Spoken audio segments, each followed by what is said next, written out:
We are less than 24 hours away from seeing the New York Giants play the New England Patriots in their first playoff game of the 2022 season. There are some things that I want to look out for that I think you guys should too. Let's get right into it.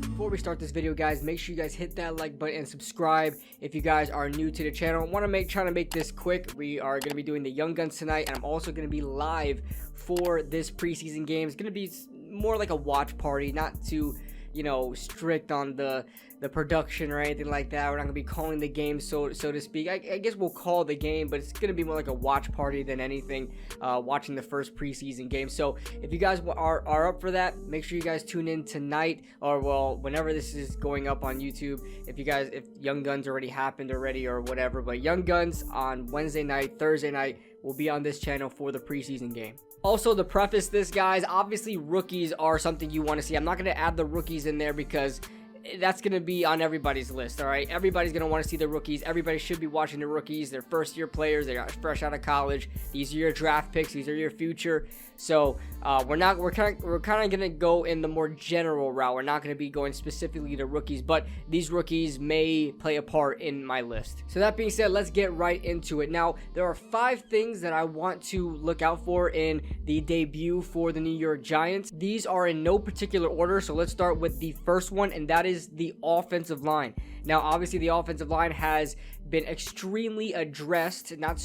We don't know too much of upgraded yet, but on paper, extremely upgraded, but just been flat out addressed in the offseason by adding, guard Mark Lewinsky from the Colts, drafting Evan Neal, Shane Lemieux coming back, bringing in John Feliciano, drafting Josh Azudu, so Marcus McKeithen as well, but he's on IR.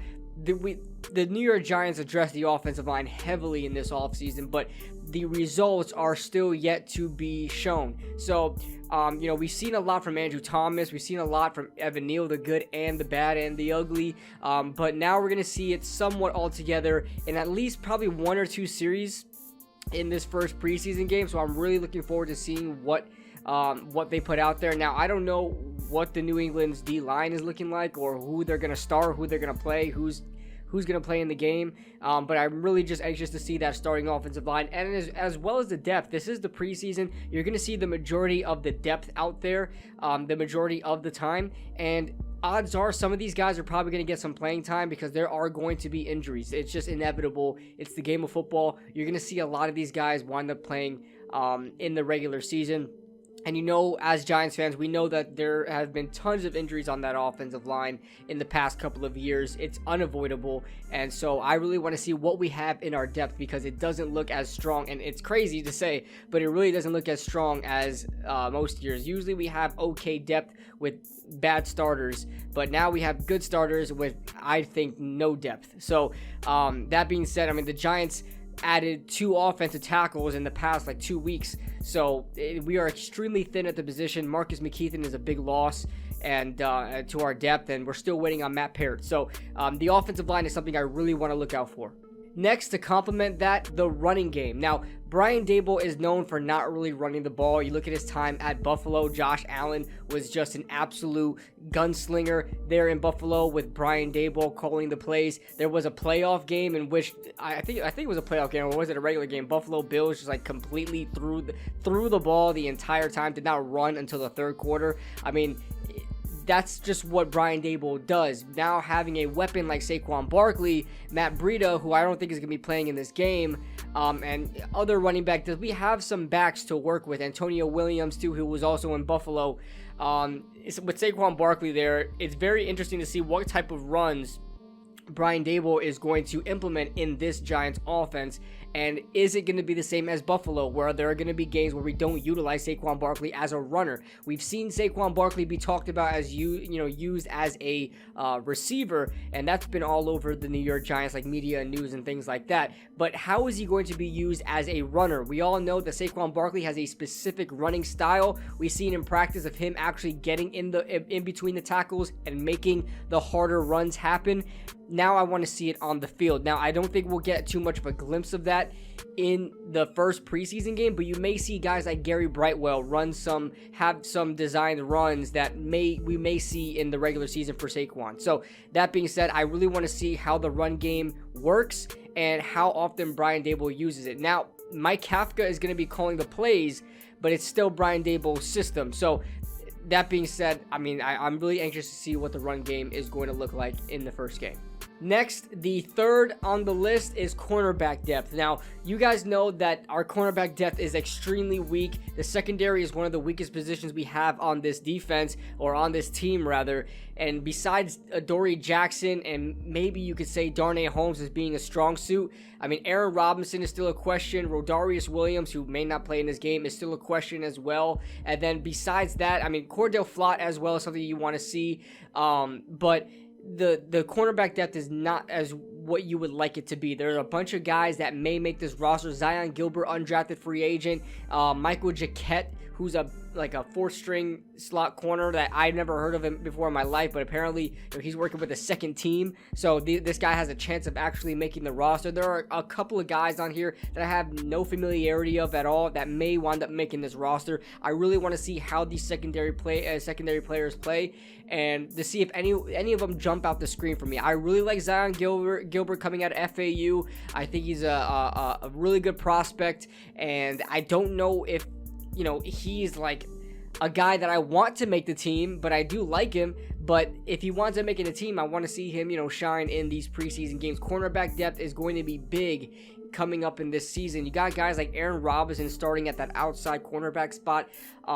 It's not very set in stone that these positions are locked up. Darnay Holmes himself struggles a lot. And we don't know what Adoree is going to do as a number one corner, because he was a number 2 corner last year with James Bradbury on the other side. Now, number 4 is Daniel Jones and Tyrod Taylor. Now, obviously, Daniel Jones is going to be under a microscope, and any good thing that Tyrod Taylor does is going to cause the media to go crazy and say Tyrod Taylor should be the starter.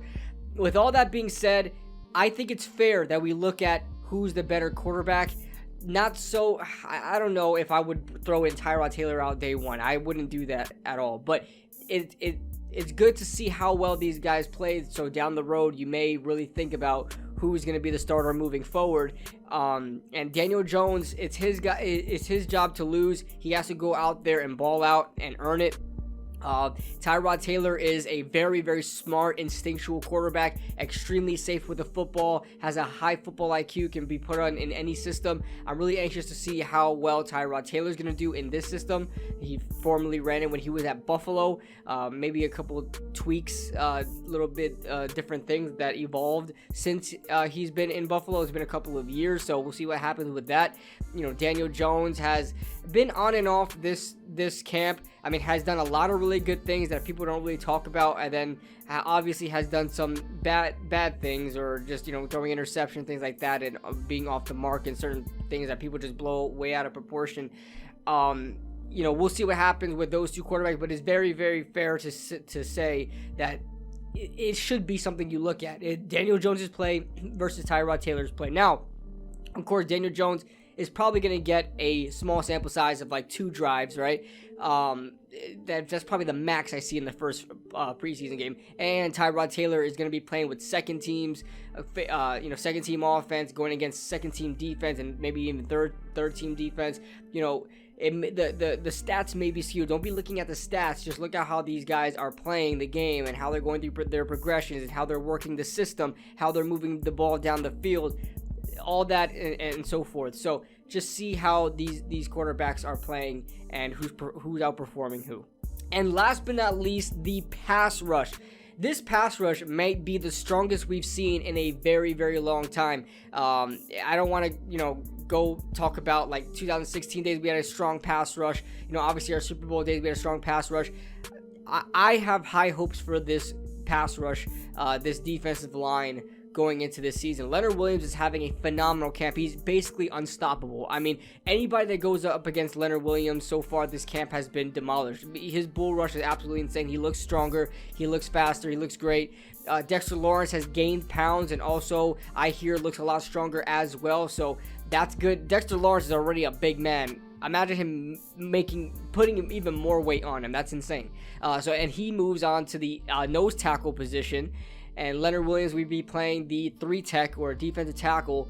And then obviously you have your wild cards in there, right? You got Kayvon Thibodeau, Azeez Ojulari. These guys, we don't really know how well they're going to be together yet. Azeez obviously won't play in this game, but we're going to see Kayvon Thibodeau. I'm very, very excited to see these guys.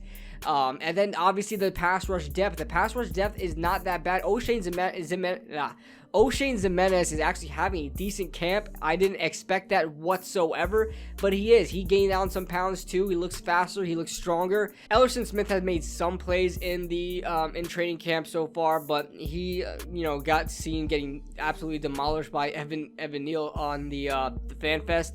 But we have a lot of depth there, and Quincy Roche as well. We have a lot of depth there at the edge rushers and the interior defensive line, and that's a defensive line that I want to see in the preseason. I want to look at the depth. I want to look at how well Kayvon Thibodeau is playing. So yeah, that is the 5th thing I'm looking out for. So that's all I got for you guys today. If you guys enjoyed what you guys are seeing, make sure you guys hit that like button and subscribe for content just like this. Make sure you guys follow me on Twitter and TikTok. Those are the 2 other social media platforms that I am on currently right now. I have an Instagram. I don't use it. I have a Twitch. I don't use it. So TikTok and Twitter is where you can contact me or talk to me or interact with me more or just see more of my content. And be sure to if you guys haven't watched Young Guns already, be sure to check that out. And then be sure to tune in the day of the preseason game. We'll be live on this channel having a watch party on it. So that being said, guys, leave your thoughts in the comment section below. Leave a like if you guys enjoy, subscribe if you guys are new, and I'll see you guys in the next video.